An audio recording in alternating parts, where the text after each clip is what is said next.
دو طرح کے بت ہیں، ایک تو ہے پتھر کا بنا ہوا، لکڑی کا بنا ہوا، لوہے کا بنا ہوا، کسی میٹل کا بنا ہوا، سونے کا بنا ہوا بت ہوتا ہے، وہ ایک باہر کے بت ہیں۔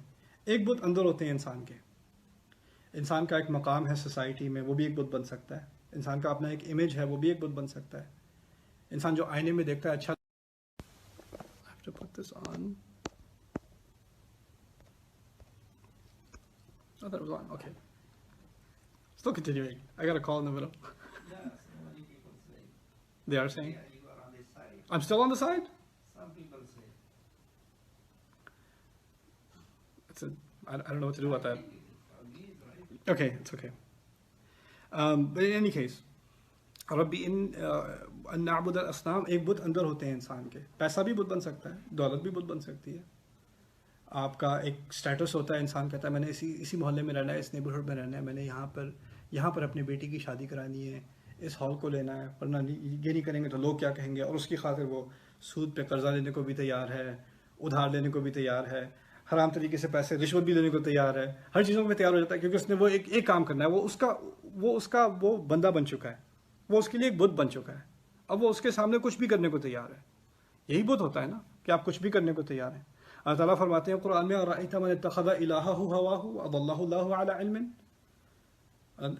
آپ نے کبھی کسی ایسے کو دیکھا ہے جس کی اپنی خواہشات، جس کی اپنی جو ہوا کہتے ہیں کہ ایسی چاہتیں جو آتی ہیں اور جاتی ہیں، آپ نے کبھی ایسے انسان کو دیکھا ہے جس کی ہوا، جس کی اس طرح کی خواہشات، جس کی حسرتیں اس کا خدا بن جاتی ہیں؟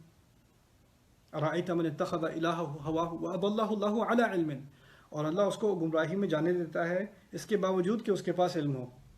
یہ بھی نہیں کہ کوئی جاہل ہے کہ وہ غلط خداؤں کے پیچھے پڑ گیا، علم ہونے کے باوجود ان راستوں میں نکل جاتا ہے۔ وَأَضَلَّهُ اللَّهُ عَلَىٰ عِلْمٍ وَخَتَمَ عَلَىٰ سَمْعِهِ وَقَلْبِهِ وَجَعَلَ عَلَىٰ بَصَرِهِ غِشَاوَةً، اس کے بعد اللہ تعالیٰ اس کے دل پر، اس کے سننے پر اور اس کے دل پر مہر ڈال دیتا ہے، اور پھر اس کی آنکھوں کے سامنے ایک پردہ پڑ جاتا ہے، یعنی اس کو کوئی حقیقت دکھا بھی دے تو وہ کہے گا میں تو جانتا ہوں، مجھے تو پہلے ہی علم ہے، مجھے کیا بتاؤ گے تم؟ وہ اندھے ہونے میں ہی خوش ہو جاتا ہے۔ فَمَن يَهْدِهِ مِن بَعْدِ اللَّهِ أَفَلَا تَذَكَّرُونَ، اس کو خدا کے بعد کون ہدایت دے گا؟ تم یہ نصیحت لیتے کیوں نہیں، سمجھتے کیوں نہیں؟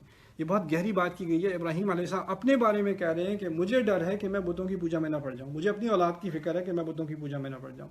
اگر ان کو اتنی فکر ہے، اور وہ ایک تو ہوتا ہے مصنوعی سی دعا کو کہنے کی دعا، لیکن جب ابراہیم علیہ السلام دعا کرتے ہیں تو اس میں خلوص ہے، وہ خلوص سے ڈرے ہوئے ہیں، باقاعدہ ڈرے ہوئے ہیں کہ وہ بتوں کی پوجا میں نہ پڑ جائیں، ان کی اولاد بتوں کی پوجا میں نہ پڑ جائے۔ اگر ان کو یہ ڈر ہے تو ہم کیا چیز ہیں؟